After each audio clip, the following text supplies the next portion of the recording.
ये एक एंटिटी का क्या है, मेथड है, ठीक है, जिससे हम ओनली सरफेस के डिफेक्ट को आप क्या कर सकते हैं, डिटेक्ट कर सकते हैं या फाइंड आउट कर सकते हैं, ठीक है। और वो डिफेक्ट जब हमें विजुअली दिखाई नहीं देता है तो हम क्या करते हैं, एलपीडी करते हैं। एलपीडी क्या करता है, उसकी विजिबिलिटी को इंक्रीज कर देता है। जो सरफेस पर बारीक डिसकंटिन्यूटी या डिफेक्ट है उसकी विजिबिलिटी को क्या कर देता है, बढ़ा देता है, जो हमें आराम से फिर दिखाई देता है और हम समझ जाते हैं कि यहाँ पर डिफेक्ट है और यहाँ पर डिफेक्ट नहीं है, ठीक है। और आपको ये भी पता है कौन कौन से मटेरियल पे कर सकते हैं एलपीडी, तुमने बताएंगे, आदित्य बताएंगे एलपीडी कौन कौन से मटेरियल पे कर सकते हैं, आप बताइए। Non porous material. तो एलपीडी जो है वो हम नॉन पोरस मटेरियल पे ही कर सकते हैं।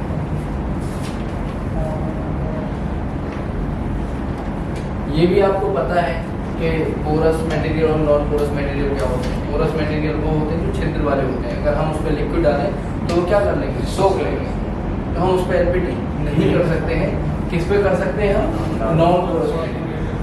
नॉन पोरस मटेरियल जितने भी होते हैं वो हमारे लिक्विड को सोखते नहीं, जैसे आपका आयरन हो गया, आपका कॉपर हो गया और आपका एल्यूमिनियम हो गया, ठीक है, या फिर गिलास हो गया, ये सारे कैसे नॉन पोरस मटेरियल है। इस पे आप कुछ प्लास्टिक में कर सकते हैं, हाँ, कुछ प्लास्टिक पे हम एलपीडी कर सकते हैं, कुछ प्लास्टिक पे नहीं कर पाते, क्योंकि कुछ प्लास्टिक पोरस में आती है और कुछ प्लास्टिक जो है नॉन पोरस में आती है। तो वो देख लेंगे जो लिक्विड को नहीं सोख रही है उसमें हम एलपीडी कर सकते हैं, और जो सोख ले रही है तो उसमें हम एलपीडी नहीं कर सकते, ठीक है। जो अभी हमने जैसे बात की प्रोसेस की, आप पढ़ चुके हैं फिर भी आप नहीं बता पा रहे हैं, ये इम्पोर्टेंट चीज होती है, क्योंकि प्रोसेस आप 2 साल बाद भी कहीं अगर स्विच करना चाह रहे हैं तब भी प्रोसेस मुझे ही जाता है, क्योंकि बेसिक चीज है। अगर बेसिक आपका क्लियर नहीं है तो फिर आगे क्या आपसे मतलब उम्मीद की जाएगी, ठीक है। तो इसलिए प्रोसेस आपको याद रखना है कि सबसे पहले हम क्या करते हैं, प्री क्लीनिंग करते हैं। प्री क्लीनिंग हम क्यों करते हैं ये भी आप जानते हैं कि अगर हमारा जो सरफेस है वो बंद होगा तो हम एलपीडी नहीं कर पाएंगे, ठीक है। जो अगर कोई ऑयल लगा हुआ है, डस्ट लगी हुई है या फिर ग्रीस है जिससे हमारा सरफेस क्या है, गंदा है, तो हम सबसे पहले हमारे पास में क्लीनर होता है, क्लीनर को अप्लाई करेंगे। अप्लाई करने के बाद में हम क्या कर लेंगे, सरफेस को क्लीन कर देंगे, यानी कि साफ कर देंगे। जो भी हमारा सरफेस बंद है फिर वो क्या हो जाएगा, ओपन हो जाएगा, खुल जाएगा। फिर आप क्या नेक्स्ट स्टेप में आप क्या कर सकते हैं, पेनिट्रेंट को अप्लाई करेंगे। ये आप जानते हैं कि जो ये पेनिट्रेंट है आपका वो कैसे कलर का है, रेड। आप अप्लाई करेंगे पेनिट्रेंट, ठीक है। और आप जानते हैं ये जो पेनिट्रेंट है वो कैसे कलर का होता है, रेड। अब रेड कलर का पेनिट्रेंट अप्लाई करेंगे, जैसे फॉर एग्जांपल ये आपका क्या है, मटेरियल है, ठीक है, और इसमें यहाँ पर क्या है, डिसकंटिन्यूटी है या डिफेक्ट है। डिसकंटिन्यूटी और डिफेक्ट में मैंने अंतर बताया था, वो आपको क्लियर है ना। डिसकंटिन्यूटी और डिफेक्ट में अंतर जैसे क्या होता है, देखिए अभी थोड़ी सी चीज समझ लेंगे।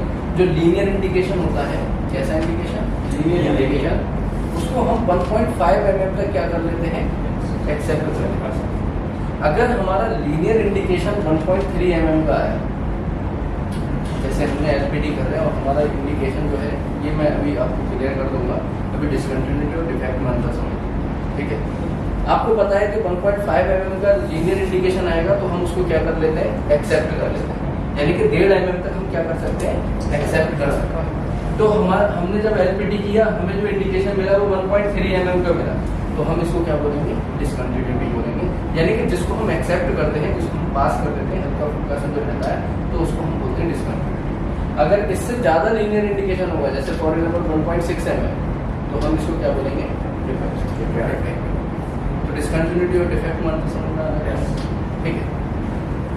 हमने क्या किया, अप्लाई कर दिया इस पे पेनिट्रेंट। सबसे पहले हमने क्लीनिंग कर दी, अच्छे से साफ कर दिया, उसके बाद में हमने पेनिट्रेंट को अप्लाई कर दिया।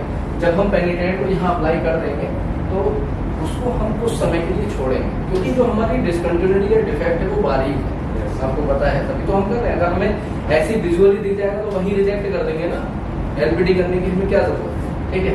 तो उसके बाद में हम उसको कुछ समय के लिए छोड़ते हैं, उस समय को हम क्या बोलते हैं, ये जो टेक्निकल टर्म है इसको याद रखना, और इसको बोलते हैं हम डुअल टाइम, जो कि हमारा 5 मिनट से लेके कितना होता है,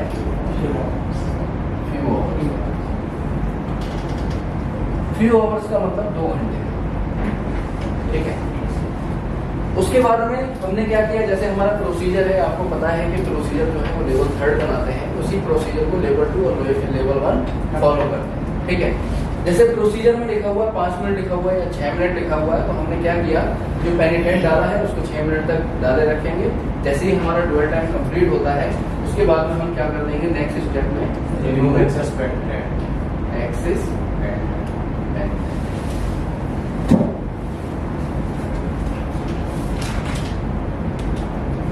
यानी कि नेक्स्ट स्टेप में जो हमने पेनिटेंट डाला था उसको क्या कर देंगे, रिमूव कर देंगे। क्यों रिमूव करेंगे, क्योंकि जो हमारे काम का पेनिटेंट था वो इसमें अंदर जा चुका। ठीक है, उसके बाद में हमने नेक्स्ट स्टेप में रिमूव कर दिया एक्सेस पेनिटेंट को। रिमूव करने के बाद में हम फिर क्या करेंगे, नेक्स्ट स्टेप में अप्लाई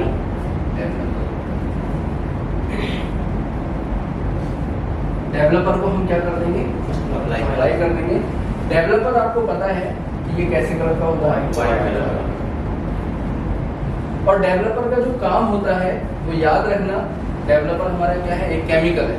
डेवलपर क्या करता है, जो पेनिट्रेंट आपका सिप कर गया है, यानी कि जो डिसकंटिन्यूटी या फिर डिफेक्ट में जो चला गया है, डेवलपर क्या करेगा, उसको जब हम इसको अप्लाई करेंगे ऐसे करके, तो क्या होगा, ऊपर की तरफ खींच लेगा, और जो रेड कलर है वो यहाँ पर आपको क्या होगा, व्हाइट दिखाई देने। ठीक है, तो डेवलपर डालने के बाद भी हम क्या करते हैं, डेवलपिंग टाइम देते हैं, या डेवलपिंग डुअल टाइम भी जिसको बोलते हैं। ठीक है, डेवलपिंग डुअल टाइम भी बोलते हैं, जो कि हमारा होता है, कितना होता है चंद्रमा, 30 मिनट।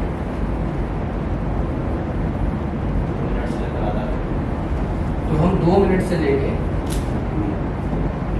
30 मिनट्स का डेवलपिंग टाइम। ठीक है, जैसे ही हमारा डेवलपिंग टाइम जो प्रोसीजर में लिखा हुआ है कि हमें 3 मिनट देना है या 2 मिनट देना है, उतने समय तक हम क्या करेंगे, डेवलपिंग टाइम लेंगे, और नेक्स्ट स्टेप में हम क्या करेंगे, फिर इंटरप्रिटेशन। जब आप इंटरप्रिटेशन करेंगे, इंटरप्रिटेशन का मतलब क्या होता है, देखेंगे। जब आप एक तरीके से इंटरप्रिटेशन जब करेंगे तो आपको यहाँ पर स्पॉट जैसा या जैसा डिफेक्ट होगा, अगर एक क्रैक है तो एक लाइन जैसी दिखाई देगी। कैसे कलर की लाइन दिखाई देगी, व्हाइट पेनिट्रेंट जब रेड कलर का है तो व्हाइट कलर, ये तो व्हाइट कलर तो पूरे इस पर पड़ा हुआ है, रेड कलर। ठीक है, तो रेड कलर हमें जहाँ दिखाई देगा तो हम समझ लेंगे कि यहाँ पर डिसकंटिन्यूटी या फिर डिफेक्ट है। नेक्स्ट स्टेप में हम क्या करते हैं, पोस्ट क्लीनिंग करते हैं। ठीक है, पोस्ट क्लीनिंग क्यों करते हैं, ये भी आपको पता है कि हमारा जो मटेरियल है उसको फर्दर यूज में भी लाना होता है, तो इसलिए हम क्या करेंगे, पोस्ट क्लीनिंग करेंगे। या हमें अभी रखना है तो क्या होता है, तब भी हम उसको पोस्ट क्लीनिंग करके ही रखेंगे, क्योंकि क्या होगा कि उस पर पेनिटेंट और डेवलपर लगा हुआ है, तो हो सकता है उसमें जंग वगैरह भी लग सकती है, रस्ट वगैरह हो सकता है। ठीक है, उस समय के बाद तो अगर आप जैसे कोई मशीनिंग करनी है या फिर वेल्डिंग करनी है, तब भी क्या होगा कि हमें प्रॉब्लम होगी, क्योंकि पेनिटेंट हमारा पार्ट गंदा है ना, तो प्रॉब्लम होगी उस पर फर्दर प्रोसेस करने में। ठीक है, तो फर्दर यूज में लाने के लिए हम क्या करते हैं, पोस्ट क्लीनिंग करते हैं। एक एक स्टेप्स को हमें क्या होता है, फॉलो करना रहता है। अगर हमारी एक भी स्टेप गलत हुई तो ये समझिए कि हमें रिजल्ट नहीं मिलने वाला, फिर हमें दोबारा एलबीडी करना पड़ेगा। जैसे हम अगर यहाँ पर देखें, ऑलरेडी हम डिस्कस भी कर चुके हैं कि 3 बार यहाँ पर क्लीनिंग हो रही है, एक बार प्री क्लीनिंग, एक बार पोस्ट क्लीनिंग, और एक बार यहाँ पर क्लीन ही करना पड़ता है। ठीक है, तो होता क्या है कि इस प्री क्लीनिंग और पोस्ट क्लीनिंग में आप जो क्लीनर है वो डायरेक्ट आप अप्लाई कर सकते हैं मटेरियल। ठीक है, लेकिन इसमें रिमूव एक्सेस पेनिट्रेंट के केस में आप कॉटन पे क्लीनर लगा सकते हैं, डायरेक्ट आप अप्लाई नहीं करेंगे, क्योंकि डायरेक्ट जब हम अप्लाई करेंगे तो हो सकता है, क्योंकि ये प्रेशर होता है इसमें, तो जहाँ पर डिस्कंटिन्यूटी है तो वहाँ से पेनिट्रेंट हमारा निकल के बाहर आ सकता है, तो जिससे क्या होगा, एक्यूरेसी क्या हो जाएगी, कम हो जाएगा। थोड़ा सा भी निकलेगा तब भी एक्यूरेसी क्या होगी, कम होगी। तो इसमें हमें ध्यान रखना है कि ये रिमूव एक्सेस पेनिट्रेंट के केस में हमें जो क्लीन करना है सरफेस को वो कॉटन से करेंगे और लीनियरली करेंगे, ऐसे नहीं करेंगे, घिसेंगे नहीं। इस तरीके से ऐसे साफ किए, दूसरा पार्ट जो हिस्सा है कॉटन का उससे साफ किए। इस तरीके से हम क्या करेंगे, ज़्यादा उसको फोर्स भी नहीं अप्लाई करेंगे, स्मूथली उसको क्या कर लेंगे, साफ करना। ठीक है, तो ये हमारा प्रोसेस होता है जो आपको अच्छे से याद है। ठीक है, अच्छा बबलू बताएंगे एलपीटी को और किस किस नाम से जानते हैं?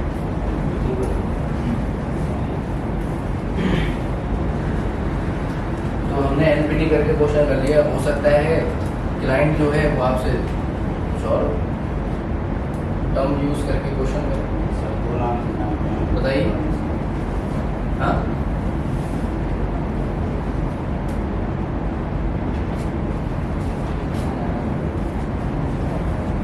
आप बताइए। LPI, PT,